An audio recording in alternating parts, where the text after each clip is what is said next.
Assalamualaikum warahmatullahi wabarakatuh. Apa kabar anak-anak? Semoga hari ini kita semua selalu dalam keadaan sehat walafiat. Amin, amin ya rabbal alamin.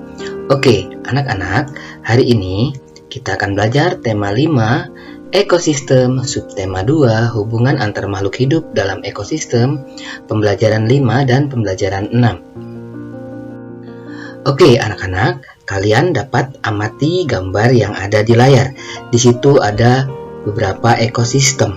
Nah, anak-anak, dapatkah kalian membayangkan bagaimana sejumlah hewan dan tumbuhan hidup bersama di ekosistem tersebut? Kira-kira apakah mereka saling bergantung satu sama lain ya? Oke, anak-anak, mari kita masuk ke materi yang pertama. Hubungan makhluk hidup dalam ekosistem atau simbiosis. Anak-anak, hubungan timbal balik antara dua makhluk hidup yang hidup dalam ekosistem yang sama dinamakan simbiosis.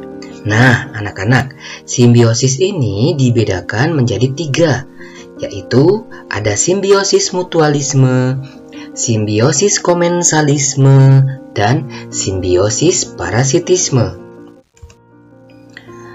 Oke anak-anak, yang pertama yaitu simbiosis mutualisme. Apa ya simbiosis mutualisme? Nah, anak-anak, simbiosis mutualisme adalah hubungan timbal balik yang saling menguntungkan antara dua makhluk hidup yang berbeda jenis. Contoh simbiosis mutualisme antara lain hubungan antara lebah dan bunga. Lebah mendapat nektar dari bunga, sedangkan bunga dibantu penyerbukannya oleh lebah. Kemudian hubungan antara kerbau dan burung jalak. Burung jalak mendapatkan kutu dan lalat yang ada di badan kerbau. Kemudian kerbau beruntung. Kenapa? Karena terbebas dari gangguan kutu dan lalat. Oke, anak-anak. Yang kedua yaitu simbiosis komensalisme. Simbiosis komensalisme adalah hubungan antara dua makhluk hidup yang berbeda jenis di mana salah satu pihak diuntungkan sedangkan pihak lainnya tidak diuntungkan maupun tidak dirugikan. Contoh simbiosis komensalisme antara lain hubungan antara tumbuhan paku dan anggrek. Pada pohon besar di hutan, tumbuhan paku dan anggrek mendapatkan tempat untuk tumbuh dan mendapatkan cahaya matahari. Adapun pohon besar tidak diuntungkan maupun tidak dirugikan. Lalu contoh berikutnya yaitu tanaman sirih dan inangnya. Tanaman sirih hidup menempel dan melilit mengikuti tanaman inangnya untuk mendapatkan sinar matahari yang cukup. Sinar matahari digunakan tanaman sirih untuk melakukan proses fotosintesis. Adapun tanaman inang tempat hidupnya tidak dirugikan dan tidak diuntungkan. Kemudian contoh yang berikutnya yaitu hubungan antara ikan hiu dan ikan remora. Ikan remora akan mendapatkan sisa-sisa makanan dari ikan hiu. Adapun ikan hiu tidak dirugikan maupun tidak diuntungkan dengan keberadaan ikan remora. Berikutnya yaitu simbiosis parasitisme. Simbiosis parasitisme adalah hubungan antara dua makhluk hidup yang salah satu pihak diuntungkan sedangkan pihak lainnya dirugikan. Oke, contoh simbiosis parasitisme antara lain. Yang pertama, hubungan antara pohon mangga dan benalu. Benalu mendapat keuntungan karena menghisap makanan dari pohon mangga. Adapun pohon mangga dirugikan karena makanannya diambil oleh benalu. Apabila berlangsung terus-menerus, maka tumbuhan inangnya akan mati. Kemudian contoh yang berikutnya yaitu hubungan antara Rafflesia arnoldi dan tumbuhan inangnya. Rafflesia arnoldi mendapatkan keuntungan atau menghisap makanan tumbuhan inangnya. Adapun tumbuhan inangnya lama-kelamaan akan mati. Kemudian hubungan antara tali putri dan inangnya. Tali putri mengambil makanan dari tumbuhan inangnya. Akibatnya, tumbuhan inang menjadi tidak subur dan lama-kelamaan tumbuhan inangnya akan mati. Oke anak-anak, materi yang berikutnya yaitu melengkapi informasi teks non-fiksi yang dibaca. Anak-anak, teks non-fiksi memiliki informasi-informasi penting di dalamnya. Untuk melengkapi informasi-informasi teks non-fiksi yang dibaca, kalian perlu memperhatikan beberapa hal, yaitu yang pertama, kalian baca teks non-fiksi tersebut secara seksama. Kemudian, garis bawahi ide pokok atau kata kunci pada setiap paragraf teks. Kemudian, jawab pertanyaan yang diberikan. Berikutnya yaitu menulis teks non-fiksi berdasarkan pada artikel. Anak-anak, kalian dapat menulis teks non-fiksi dengan tambahan informasi yang bersumber dari artikel. Apa sih artikel? Nah, artikel adalah karangan faktual secara lengkap dengan panjang tertentu yang dibuat untuk dipublikasikan melalui koran, majalah, dan buletin. Artikel dibuat dengan tujuan menyampaikan gagasan dan fakta yang dapat meyakinkan, mendidik, dan menghibur. Oke anak-anak, masuk ke materi berikutnya yaitu properti tari dan pola lantai dalam tari bertema.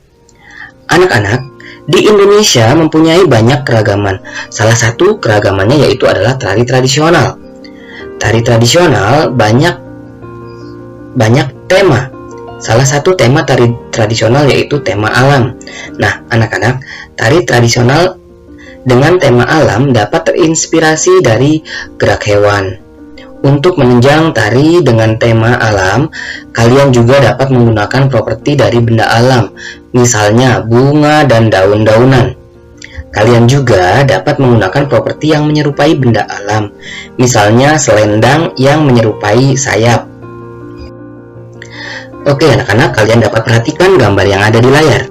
Anak-anak, alam tidak dapat dipisahkan dari kehidupan masyarakat suku Mentawai yang tinggal di Pulau Nias. Nah, anak-anak, selain menjadi sumber kehidupan, alam juga memberi inspirasi seni. Alam sebagai inspirasi seni dapat dilihat dari tarian tradisional mereka yang diberi nama Turuk Langgai. Dalam tarian tersebut, penari menirukan aneka gerakan hewan seperti unggas, kelinci, dan monyet. Tarian ini biasanya ditarikan sebagai penutupan prosesi pengobatan yang dilakukan oleh ahli pengobatan tradisional suku Mentawai. Tujuannya adalah memberikan penghiburan kepada si sakit supaya cepat sembuh. Nah, anak-anak, dalam tari menggunakan pola lantai. Apa sih pola lantai? Pola lantai adalah garis yang dilalui oleh para penari. Oke anak-anak, berikutnya yaitu pementasan tari dengan iringan musik. Anak-anak, pementasan tari adalah kegiatan menampilkan karya seni tari yang bertujuan untuk menghibur penonton. Selain itu, tujuan pementasan tari yaitu menghargai sebuah karya seni yang dibuat oleh penciptanya. Nah, anak-anak, berikut ini hal-hal yang perlu diperhatikan dalam pementasan tari. Yang pertama yaitu kalian harus perhatikan gerak tari, kemudian pola lantai, tempat pertunjukan, properti tari, busana tari, tata rias, dan musik pengiring. Anak-anak, salah satu hal yang harus diperhatikan dalam pementasan tari tadi adalah musik pengiring. Musik dan tari merupakan satu kesatuan yang tidak dapat dipisahkan. Nah, anak-anak, musik pengiring ini berfungsi sebagai pengiring gerakan dalam tari, mengatur cepat atau lambatnya gerakan tari, serta memberi gambaran suasana tari. Anak-anak, iringan tari dibedakan menjadi dua, yaitu iringan yang berasal dari manusia dan iringan yang berasal dari alat musik. Iringan yang berasal dari manusia antara lain tepukan tangan, hentakan kaki, dan nyanyian.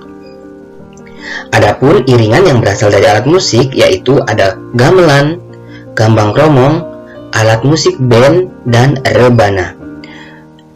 Contohnya yaitu ada tari gambyong dari Jawa Tengah diiringi oleh alat musik gamelan, kemudian ada tari saman dari Aceh diiringi oleh rebana. Oke anak-anak, masuk ke materi berikutnya, yaitu semangat kekeluargaan dan gotong royong. Anak-anak masih ingat kalian apa itu gotong royong?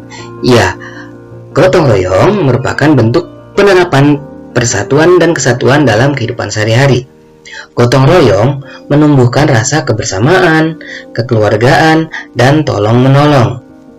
Dengan demikian, rasa persatuan dan kesatuan nasional terus terbina.